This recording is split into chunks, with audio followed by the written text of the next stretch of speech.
System అనే topic నుంచి మనము ఈరోజు ఏది డిస్కస్ చేస్తున్నాము? Classification of numbers. నంబర్ ట్రీలో మనకు జనరల్గా మనకు కొన్ని ఇంపార్టెంట్ కాన్సెప్ట్స్ ఉన్నాయి. అదేంటి? Prime number, composite number, even numbers, odd numbers. వీటికి సంబంధించి మనకు చాలాసార్లు ఎగ్జామినేషన్లో క్వశ్చన్స్ అడిగారు. మనము క్లాసిఫికేషన్ ఆఫ్ నంబర్స్లో ప్రీవియస్ ఇయర్ క్వశ్చన్స్ ప్రతి ఒక్కటి మనము డిస్కస్ చేసుకుంటూ వెళ్దాము. రైట్, డైరెక్ట్గా మనము ప్రాబ్లమ్ సాల్వింగ్లోకి వెళ్దాము. నవ్వు ఇక్కడ చూడండి సార్, ఫస్ట్ క్వశ్చన్ చూడండి. ప్రతి ఒక్క క్వశ్చన్ మీకు పైన ఇంగ్లీష్లో ఉంటుంది, కింద తెలుగులో ఉంటుంది, ఆప్షన్ కూడా తెలుగు అండ్ ఇంగ్లీష్లో ఉంటుంది. రైట్, ఫస్ట్ మనము క్వశ్చన్ చదువుదాము, క్వశ్చన్ని అర్థం చేసుకుందాము, దాని తర్వాత సాల్వ్ చేసే ప్రయత్నము చేద్దాము. ఒకసారి క్వశ్చన్ చదవండి. క్వశ్చన్ మనకు కరెక్ట్గా అర్థమవుతే 50% మనకు దారి దొరుకుతుంది సార్. ఎలా సాల్వ్ చేయాలి అనే ఒక డైరెక్షన్ దొరుకుతుంది. ABCD and E are distinct prime numbers. మనకు 5 చరరాశులు ఇచ్చాడు, ABCDE. ఈ చరరాశులు ఏమన్నాడు? రైట్, విభిన్న ప్రధాన సంఖ్యలు అని అన్నాడు. ABCDE అనే ఈ 5 చరరాశులు ప్రధాన సంఖ్యలు మరియు విభిన్న ప్రధాన సంఖ్యలు. అంటే ఏ గనక 3 తీసుకుంటే బి కానీ, సి కానీ, డి కానీ, ఈ కానీ 3 తీసుకోకూడదు. ఈ గనక 7 తీసుకుంటే మిగతా 4 వాల్యూలు 7 తీసుకోకూడదు. ఒక చరరాశికి మనం ఒక ప్రధాన సంఖ్య అటాచ్ చేసినప్పుడు ఆ ప్రధాన సంఖ్య వాల్యూ మిగతా 4 చరరాశుల్లో దేనికి కూడా ఇవ్వకూడదు. అది దాని అర్థము. ABCDE అనేది ఒక విభిన్న ప్రధాన సంఖ్యలు. రైట్, విభిన్న ప్రధాన సంఖ్యలు. ఇవన్నీ ఏంటి సార్? విభిన్న ప్రధాన సంఖ్యలు. ఇది ఫస్ట్ పాయింట్ మనకు కావాల్సింది, విభిన్న ప్రధాన సంఖ్యలు. ఫస్ట్ ఈ పాయింట్ అందరికీ అర్థమైంది కదా సార్? నౌ క్వశ్చన్ చదువుదాం. రైట్, మనకి ఇన్పుట్ ఇచ్చాడు మరియు ఈ 5 సంఖ్యల మొత్తము బేసి అవుతే ఈ 5 చరరాశులను నేను కలిపితే నాకు వచ్చే ఫైనల్ వాల్యూ బేసి సంఖ్య వాల్యూ. ఇది ఈ క్వశ్చన్లో అడిగిన ఇంపార్టెంట్ కండిషన్. ఏమన్నాడు? A+B+C+D+E. ఈ 5 చరరాశులను కలిపితే నాకు వచ్చేది బేసి. బేసి అనంటే ఆడ్ నంబర్. ఈ 5 చరరాశులను కలిపితే మనకు వచ్చేది ఆడ్ నంబర్. నవ్వు ఇక్కడ చూడండి సార్, ప్రధాన సంఖ్యల్లో ఒక్కటే ఒక సంఖ్య ఉంది, సరి సంఖ్య మరియు ప్రధాన సంఖ్య. అదేంటి సార్? 2. మిగతావన్నీ కూడా బేసి సంఖ్యలే. ఇక్కడ మనం కాన్సెప్ట్ రాద్దాం.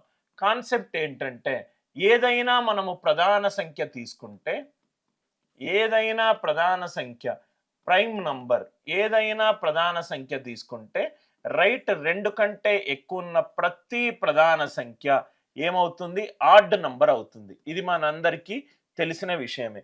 ఏదైనా ప్రధాన సంఖ్య 2 కంటే ఎక్కువ, ఓన్లీ ఒకే ఒక ప్రధాన సంఖ్య ఉంది మరియు అది సరి సంఖ్య. ఆ వాల్యూ ఏంటి అనంటే 2.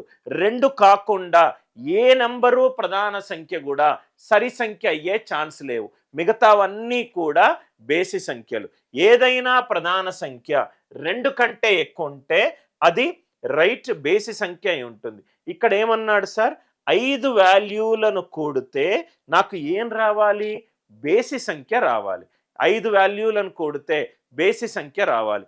సపోజ్గా మనకు 2 కండిషన్లు చూద్దాం సార్. కండిషన్ 1, ఈ 5 ప్రధాన సంఖ్యలో 1, 2 అని అనుకుందాం. ఒకటే ఒక నంబర్ ఉంది కదా ప్రధాన సంఖ్యలో, అది సరి సంఖ్య ఉంది. ఆ నంబర్ ఏంటి సార్? రైట్, 2. 1 మనము సరి సంఖ్య అనుకుందాం. సరి సంఖ్య 2 కాకుండా మిగతావన్నీ కూడా ఏంటి? బేసి సంఖ్యలు. అంటే సపోజ్గా ఏని నేను సరి సంఖ్య అనుకుంటే మిగతా 4 ఏమవుతాయి? బేసి సంఖ్యలు అవుతాయి. అంటే ఇది ఆడ్ నంబర్, ఇది ఆడ్ నంబర్, ఇది ఆడ్ నంబర్, ఇది ఆడ్ నంబర్. 1 నేను ఈవెన్ నంబర్ అనుకుంటున్నా. కండిషన్ సాటిస్ఫై అవుతుందా లేదా చూద్దాం. కండిషన్ సాటిస్ఫై అవుతుందా లేదా? అది ఏ కావచ్చు, బి కావచ్చు, సి కావచ్చు, డి కావచ్చు, ఈ కావచ్చు. రైట్, బేసి ప్లస్ బేసి ఏంటి సార్? రెండు బేసి సంఖ్యలను కూడితే నాకేమొస్తుంది? సరి సంఖ్య. బేసి ప్లస్ బేసి ఏంటి? సరి సంఖ్య. అంటే ఈ రెండిటిని కూడితే సరి సంఖ్య, ఈ రెండిటిని కూడితే సరి సంఖ్య ప్లస్ సరి సంఖ్య. 3 సరి సంఖ్యలను కూడితే నాకు వచ్చిన వాల్యూ ఏంటి? సరి సంఖ్య. కానీ ఇక్కడ ఇచ్చింది రైట్ హ్యాండ్ సైడ్ ఏంటి? బేసి సంఖ్య. అంటే తీసుకున్న 5 ప్రధాన సంఖ్యలో ఒకటి నేను సరి సంఖ్య తీసుకున్నాను కాబట్టి నాకు ఆన్సర్ ఈవెన్ నంబర్ వచ్చింది. నాకు ఆన్సర్ ఈవెన్ నంబర్ వచ్చింది.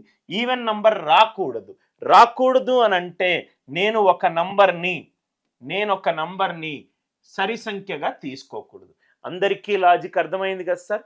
5 ప్రధాన సంఖ్యలను కూడితే నాకు బేసి సంఖ్య రావాలి అని అంటే దాంట్లో ఒక సంఖ్య గనక నేను సరి సంఖ్య తీసుకుంటే 2 తప్పించి మిగతావన్నీ కూడా బేసి సంఖ్యలు. మిగతా 4 బేసి ఖచ్చితంగా. రైట్? బేసి ప్లస్ బేసి సరి, బేసి ప్లస్ ప్లేసి సరి, సరి ప్లస్ సరి సరి. కానీ నాకు రైట్ హ్యాండ్ సైడ్ బేసి సంఖ్య ఉంది కాబట్టి ఈ నేను తీసుకున్న కండిషన్ తప్పు. ఏంటి తప్పు? ఈ 5 చరరాశుల్లో ఒకటి సరి సంఖ్య అనే కండిషన్ తప్పు. రైట్ హ్యాండ్ సైడ్ నాకు ఈవెన్ నంబర్ వస్తుంది. అంటే ఏది కరెక్ట్ సార్? అన్నీ కూడా బేసి సంఖ్యలు అయి ఉండాలి. Very very good question sir. అన్నీ కూడా బేసి సంఖ్యలు అయి ఉండాలి. అన్నీ కూడా బేసి సంఖ్యలు అయి ఉండాలి. అన్ని బేసి సంఖ్యలు అవుతే ఏమవుతుంది చూడండి. కండిషన్ సాటిస్ఫై అవుతుందో లేదో చూడండి. బేసి ప్లస్ బేసి సరి, బేసి ప్లస్ ప్లేసి సరి, ప్లస్ బేసి సరి. ఎస్, రైట్ హ్యాండ్ సైడ్ మనకు రైట్ బేసి సంఖ్య ఉండాలి కాబట్టి నేను తీసుకున్న రెండో కండిషన్ రైట్. ఈ క్వశ్చన్లో మనకు చాలా కాన్సెప్ట్స్ ఉన్నాయి. ఏ కాన్సెప్ట్స్ మనకు యూజ్ చేస్తున్నాము? రైట్, ఏదైనా ప్రధాన సంఖ్య 2 కంటే ఎక్కువ ఉంటే అది ఖచ్చితంగా బేసి సంఖ్య అయి ఉండాలి. దాని తర్వాత మనం యూజ్ చేసిన ఇంకో కాన్సెప్ట్ ఏంటంటే రైట్, 2 బేసి సంఖ్యలను కూడితే నాకు వచ్చేది సరి సంఖ్య. 2 సరి సంఖ్యలను కూడితే నాకు వచ్చేది కూడా సరి సంఖ్య. అందుకే ఇది క్లాసిఫికేషన్ ఆఫ్ నంబర్స్లో పెట్టాను. అంటే ఈ కండిషన్ సాటిస్ఫై అవ్వాలంటే A plus B plus C plus D plus E బేసి అవ్వాలంటే కండిషన్ ఏంటి సార్? అన్నీ కూడా బేసి సంఖ్యలు అయి ఉండాలి. అందరికీ ఈ లాజిక్ అర్థమైంది కదా సార్? క్వశ్చన్లో ఏమడుగుతున్నాడు? A plus B plus C plus D అడుగుతున్నాడు. A plus B plus C plus D, A plus B plus 5 బేసి సంఖ్యలు ఉండాలి కాబట్టి ఇది ఆడ్ నంబర్ అయి ఉండాలి, ఇది ఆడ్ నంబర్ అయి ఉండాలి, ఇది కూడా ఆడ్ నంబర్ అయి ఉండాలి, ఇది ఆడ్ నంబర్ అయి ఉండాలి, ఇది కూడా ఆడ్ నంబర్ అయి ఉండాలి. అందరికీ లాజిక్ క్లియరా sir? Odd odd odd odd 5 బేసి సంఖ్యలు కదా సార్, మనకు కావాల్సింది 4.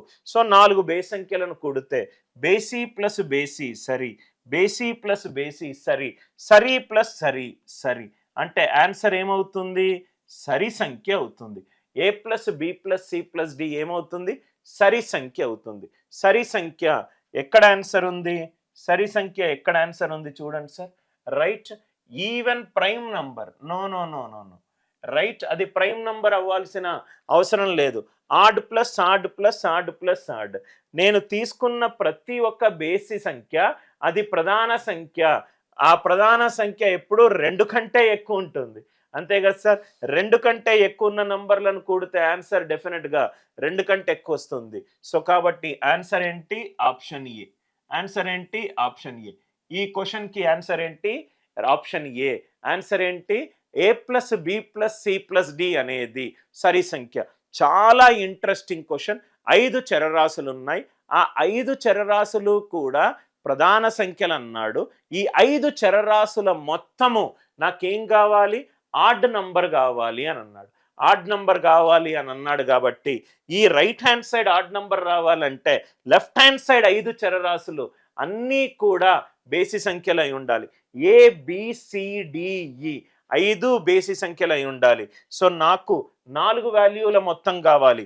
Add plus odd plus odd plus add. బేసి ప్లస్ బేసి సరి, బేసి ప్లస్ ప్లేసి సరి, సరి ప్లస్ సరి సరి, ఆన్సర్ ఈవెన్ నంబర్ అయి ఉండాలి. ఈ తీసుకున్న బేసి సంఖ్యలన్నీ కూడా ప్రధాన సంఖ్యలు 2 కంటే ఎక్కువ, కాబట్టి ఆన్సర్ నాకు ఎప్పుడూ కూడా 2 కంటే ఎక్కువ వస్తుంది మరియు సరి సంఖ్య అయి ఉంటుంది. 2 కంటే ఎక్కువ ఉన్న ఏది కూడా సరి సంఖ్య ప్రధాన సంఖ్య అయ్యే ఛాన్స్ లేదు, అందుకే ఆప్షన్ బి తీసేశాను. సరి సంఖ్య కావాలి కాబట్టి సి తప్పు, డి తప్పు. చాలా వెరీ వెరీ గుడ్ క్వశ్చన్. అందరికీ ఈ లాజిక్ క్లియర్గా అర్థమైంది అని అనుకుంటున్నాను. క్లాసిఫికేషన్ ఆఫ్ నంబర్స్లో మనము ఏవైతే ప్రాపర్టీలు మనం ఉన్నాయో ఆ ప్రాపర్టీలు ప్రాబ్లంలో యూజ్ చేసి